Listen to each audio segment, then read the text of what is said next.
សួស្តីអ្នកទាំងអស់គ្នាខ្ញុំនឹងបង្ហាញអំពីការអាប់ដេត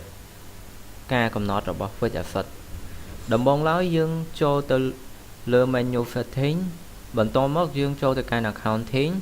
ហើយយើងធ្វើការ click ទៅលើ Fixed Asset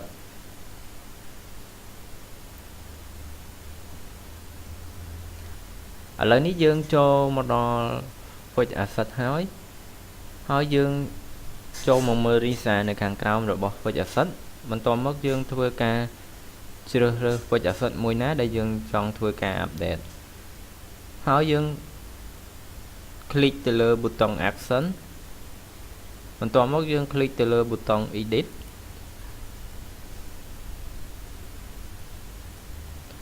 ហើយវានឹងឲ្យយើងធ្វើការកែប្រែទៅលើ Fixed Asset ខ្ញុំធ្វើការបដូរឈ្មោះខ្ញុំធ្វើការបដូរ asset name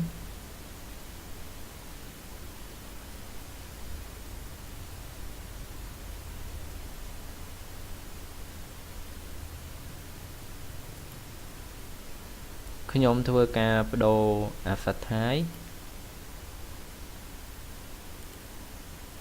ខ្ញុំធ្វើការបដូរ expense type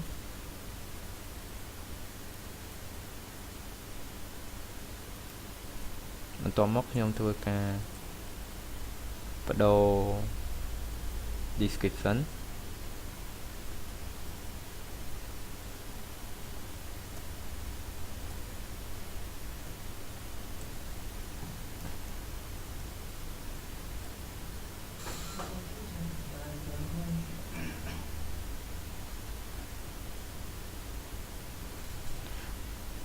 បន្ទាប់ពីការកែប្រែរបស់ Fixed Asset ហើយខ្ញុំធ្វើការ click ទៅលើប៊ូតុង Update